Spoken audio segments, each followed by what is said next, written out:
Hello everyone, this is Major Green, also known as Nitpicking Nerd, and in this video I want to talk some more about the holodeck existing on Star Trek Discovery, which I talked about in my review of episode 6 of the show, and I want to discuss this issue in more detail. And as I said, it seems to be a contradiction, because in TNG, when we saw characters seeing the holodeck for the first time, they are always so amazed by it. But since Wesley is a kid, maybe he's excited by anything, so let's dismiss Wesley. Let's just look at Riker's reaction, and maybe he's so amazed simply because of the quality of the projection. So maybe it's not that he never saw a holodeck before, he simply never seen such good quality of it, such a 3D feeling and so on. And maybe the air itself smells like a real forest and stuff like that. So maybe that's what amazes him so much. Feels totally natural, and that's why he's so amazed by it, because it looks absolutely real. And so I'm willing to accept the fact that he's simply amazed by the quality of the holodeck. Now in season 2 we saw Pulaski entering a holodeck and also being totally amazed by it, and Geordi even asked her if it's the first time she ever saw a holodeck, and she says it's the first with this level of sophistication. So it's obvious that she did see holodecks before, simply they were not as good. Now my problem in this scene that Geordi starts to explain to her how it works. He says how the floor pulls you back so that you can never reach the wall basically and stuff like that, which seems kind of basic stuff. However, we do know that Pulaski is kind of old-fashioned, that she doesn't like newer technology. She always seems to be kind of fascinated by older technology, even in the medical field. So she seems to be kind of old-fashioned, and therefore it is reasonable to assume that she simply doesn't like holodecks in general. In this case specifically, she wanted to go to the holodeck just to prove Data wrong on something. She wanted to prove that he's incapable of solving a Sherlock Holmes puzzle, and so that's why she went in there. So it's possible we can assume that she doesn't visit the holodecks that often.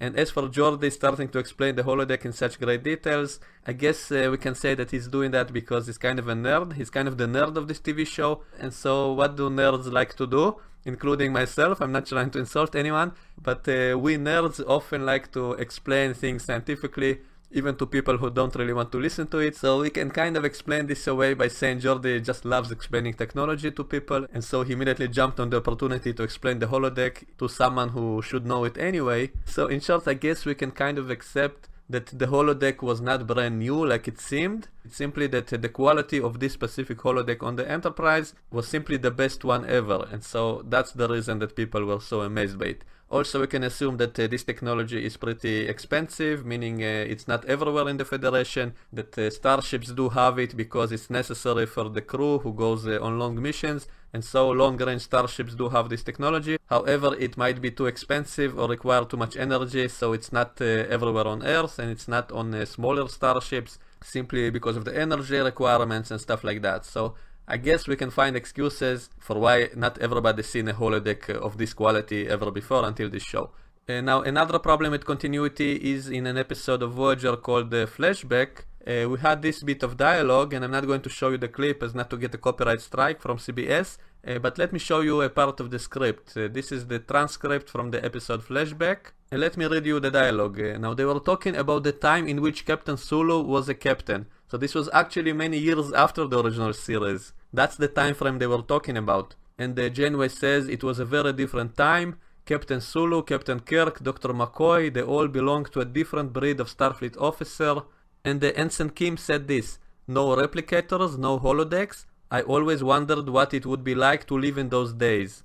So this is basically a direct canonical statement that the holodecks did not exist in that time period. And again, they were talking specifically about the period in which Sulu was captain during Star Trek 6. So this was in the late era of Captain Kirk. And directly stating no replicators, no holodecks.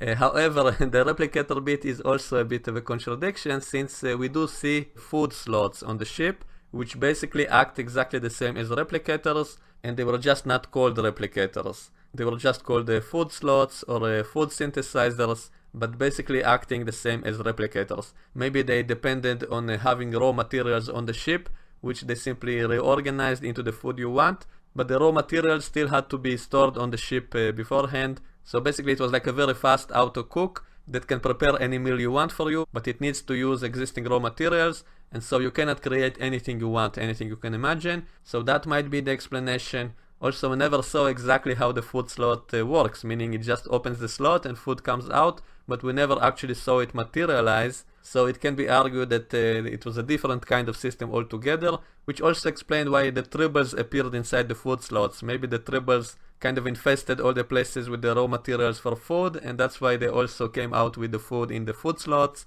And it's also a minor inconsistency with Star Trek Discovery, in which we can see that they can basically replicate clothing, they can replicate uniforms, but maybe it's a different system. Maybe clothing is much easier to synthesize than food. And as for food, I assume they have to have the raw materials, basically. So back to the holodeck. So we can argue that the fact that there were no holodecks doesn't mean there were no simulations at all. Meaning there might have been a more primitive version of the holodeck in the past, which was simply not called the holodeck, and maybe it wasn't material. So when Harry Kim was talking about holodecks, maybe he was talking about material holodecks in which you can actually interact with the simulation, in which you can actually touch the objects because they are basically real inside the holodeck, which of course is opens up a whole bunch of new possibilities, and I won't elaborate as not to get a strike from YouTube, but you can imagine what people might use it for. And so when Kim talks about the holodeck, maybe he thinks about the modern holodecks, and so technically it is possible that there was a much more primitive version of a simulation in the past. It was simply not material, it was only visual. And so when Harry Kim says that there were no holodecks in the past, he means no holodecks with the material properties of the modern holodeck.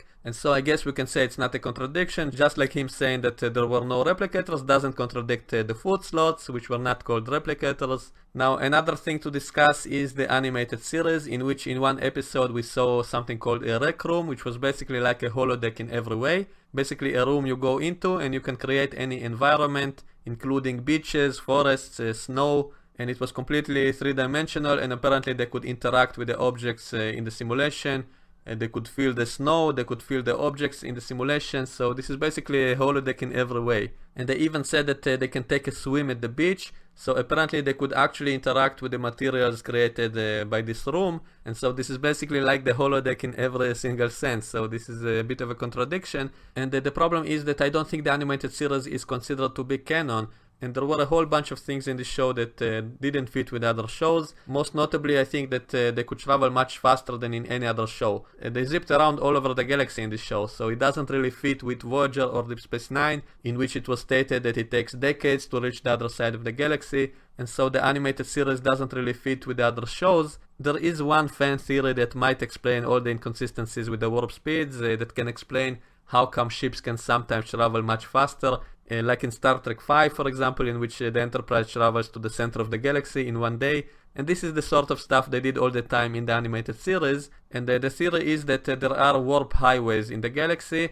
meaning certain regions allow much faster warp travel than other regions, and that's how you can sometimes arrive at very distant places. So that is kind of a neat way to explain all the inconsistencies with the warp speed throughout all the shows. And the problem is that it was never actually mentioned in Voyager, so no one ever raised that option of maybe finding such a highway. So it is kind of fishy, but I guess if you accept the animated series as canon, then basically you have a holodeck on the ship in basically the same period as the original series. And again, maybe it was a more primitive holodeck, maybe they could not actually touch anything in the simulation, even though they said directly that they can actually go and take a swim. And when it was snowing, they were kind of stuck in the snow. And so I guess maybe simple materials such as snow and water could actually be generated in the holodeck, but more complex materials could not. So to summarize, I am willing to accept the existence of a more primitive holodeck during the time of Star Trek Discovery. However, the problem is that the quality of the simulation we saw was basically almost on the same level as the TNG holodeck, and that is a big problem. We saw that the simulation created whole corridors for them, and basically that means that the floor was actually pulling them back to keep them in the same spot in the holodeck, which is exactly what Geordi was explaining to Pulaski a century later, which is kind of strange. Also, Captain Lorca was kind of jumping on the floor, sliding on the floor, and so apparently this holodeck room was able to completely simulate the environment like a futuristic holodeck.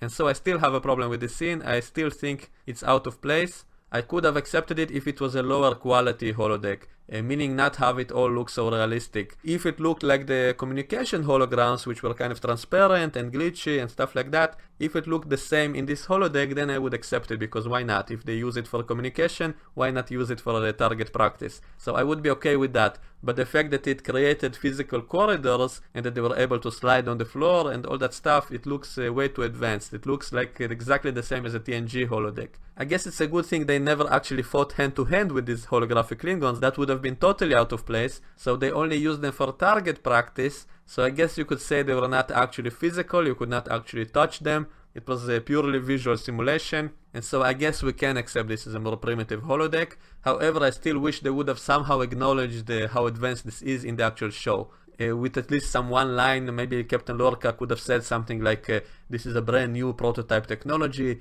no one else in the fleet has this simulator, it's the most advanced one yet, and it's so energy consuming, we only use it once in a while, and we only use it for target practice and not entertainment and stuff like that. If they actually acknowledged it somehow in the show, if they said something like this, then I could have accepted it, but they didn't, and that shows me that the writers don't really care, and that's why it's so annoying. It's not the only case of a contradiction. But maybe it's just me, because I am such a nitpicking nerd. Let me know what you think. Let me know if you find all these inconsistencies annoying or not. And I really love seeing many of your comments. A lot of you tell me stuff I didn't even know about. And if you enjoy my reviews, please subscribe to my other channel as well. I'll be putting many more reviews on other channels. So anyway, that's it for today. Let me know what you think, and I will see you next time. Bye bye.